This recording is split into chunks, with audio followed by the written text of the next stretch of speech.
percobaan pertama dilakukan uji papain. Bahan yang digunakan antara lain daging, pepaya mentah, dan aquades. Alat yang digunakan blender, pisau, dan mangkok kosong. Masukkan kulit pepaya yang telah ditambah air ke dalam blender. Di blender kulit pepaya. Disaring hasil blender kulit pepaya sehingga didapat filtrat enzim. Hasil ini nanti dimasukkan ke dalam kulkas. Percobaan uji aktivitas enzim ini memiliki 3 perlakuan dengan menggunakan daging dan filtrat enzim dari kulit pepaya yang sudah di blender tadi. Perlakuan pertama, diamkan di kulkas dengan memakai filtrat enzim. Perlakuan kedua, diamkan di suhu kamar dengan menggunakan filtrat enzim. Perlakuan ketiga, diamkan di suhu kamar tanpa memakai filtrat enzim.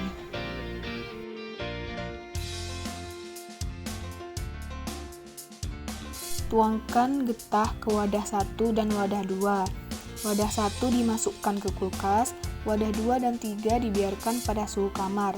Biarkan wadah 1 di kulkas selama 3 jam. Biarkan wadah 2 dan 3 di suhu kamar.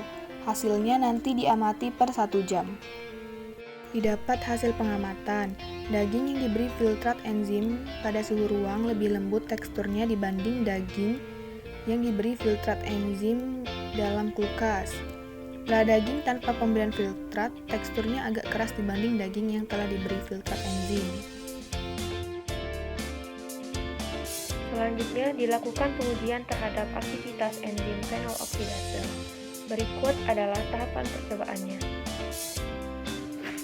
Bahan yang digunakan dalam uji kali ini adalah kentang yang telah dipotong kecil-kecil, larutan vitamin C, larutan garam, air hangat, dan air biasa. Kentang yang telah dipotong kecil-kecil kemudian dibagi menjadi 5 wadah. Masing-masing diberikan larutan vitamin C, larutan garam, air hangat, dan air biasa. Pada kentang terakhir tidak diberikan larutan apapun. Hasil percobaan pada jam pertama didapat sampel yang diberi larutan garam timbul warna coklat. Pada sampel lain belum ada perubahan. Pada jam kedua didapat sampel yang diberi larutan garam menjadi lebih coklat dan elastis, dan pada sampel biasa kentang menjadi agak kecoklatan. Pada jam ketiga didapat sampel yang diberi larutan garam menjadi sangat coklat dan lebih elastis dibanding sebelumnya, dan pada sampel lainnya tidak terlalu terlihat perubahan. Uji selanjutnya yang dilakukan adalah uji bromelin. Bahan yang digunakan adalah daging, nanas, dan air. Selanjutnya, blender nanas yang telah dicampurkan dengan air. Nanas yang telah diblender kemudian disaring menggunakan saringan. Hasil saringan tersebut disimpan terlebih dahulu di dalam kulkas sebelum digunakan. Sampel daging selanjutnya dibagi menjadi 3 wadah. Pada sampel pertama tidak diberikan larutan enzim. Pada sampel kedua dan ketiga diberikan larutan enzim. Selanjutnya, 1 sampel tanpa larutan enzim dan 1 sampel dengan larutan enzim dibiarkan pada suhu ruang dan diamati tiap 1 jam selama 3 jam. Sampel ketiga dimasukkan ke dalam kulkas dan dibiarkan selama 3 jam lalu diamati tiap 1 jamnya.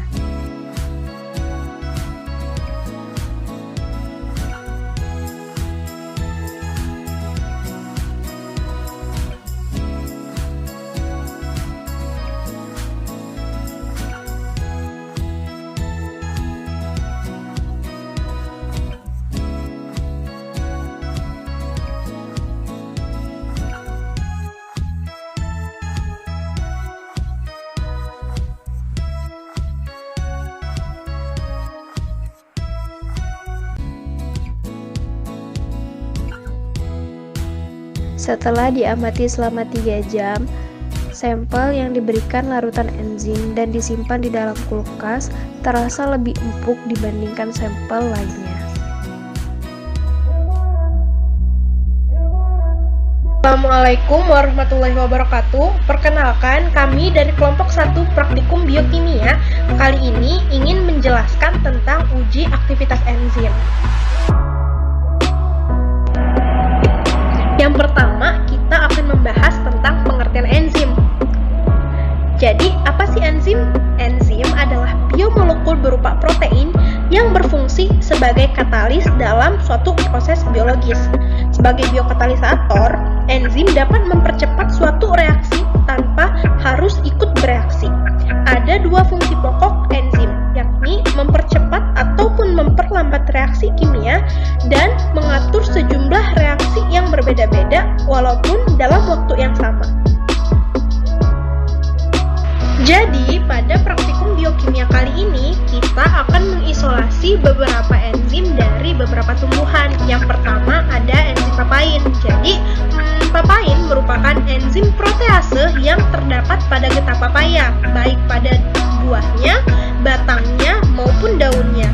Enzim papain digunakan untuk pemecahan atau penguraian ikatan peptida yang sempurna di dalam protein, sehingga ikatan peptida akan menjadi lebih sederhana. Karena enzim papain mampu mengkatalis reaksi-reaksi hidrolisis suatu substrat. Lantas, dari mana sih kita bisa mendapatkan enzim papain? Jadi, papaya adalah tumbuhan penghasil enzim papain yang merupakan golongan enzim protease sulfihidril dan termasuk ke dalam golongan thiol protease eukariotik yang mempunyai sisi aktif sistein. Yang kedua adalah enzim bromelin. Jadi, bromelin merupakan salah satu jenis enzim protease sulfihidril yang mampu menghidrolisis ikatan peptida pada protein atau polipeptida menjadi molekul yang lebih kecil, yaitu enzim amino. Enzim ini terdapat pada tangkai, kulit, daun, buah, maupun batang nanas yang selama ini kurang dimanfaatkan. Jadi, organoleptis dari enzim bromelin adalah berbentuk serbuk amori dengan warna putih bening sampai ke kuning-kuningan, berbau khas, larut sebagian dalam aseton, ether, dan CHCl3. Si enzim bromelin ini stabil pada pH 3,0 sampai 5,5. Aktivitas enzim bromelin dipengaruhi oleh beberapa hal, yaitu bagian tanaman nanas sebagai sumber enzim, jenis substrat, inhibitor, dan jenis presipitan yang digunakan untuk pemurnian enzim bromelin. Enzim bromelin dapat diisolasi baik dari buah nanas yang mentah maupun buah nanas yang matang. Namun, enzim bromelin yang diisolasi dari daging buah nanas matang akan memiliki aktivitas lebih tinggi daripada enzim bromelin yang apabila diisolasi dari daun dan buah nanas yang masih mentah. Kondisi optimum reaksi enzimatis bromelin dari daging buah nanas matang dicapai pada pH 6,5 pada temperatur 500 derajat Celcius selama 20 menit. Namun, aktivitas enzim bromelin dapat dipengaruhi oleh keberadaan Fe3+ dan Cu2+.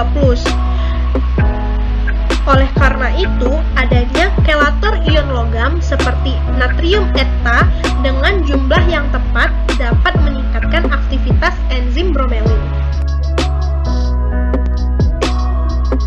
Yang ketiga dan yang terakhir yaitu tentang enzim fenol oksidase. Jadi, enzim fenol oksidase ini dapat mengkatalisis suatu reaksi oksidasi yang menyebabkan suatu pencoklatan. Enzim ini dapat mengkatalisis reaksi oksidasi senyawa fenol yang dapat menyebabkan perubahan warna menjadi coklat. Reaksi pencoklatan ini tidak diinginkan karena pembentukan warna coklat pada buah atau sayur sering kita artikan sebagai penurunan mutu atau penurunan kualitas. Jadi, pencoklatan enzimatis ini terjadi di dalam jaringan buah-buahan dan sayur-sayuran yang banyak mengandung substrat fenolik yang dirusak dengan adanya pemotongan, pengupasan, pengirisan,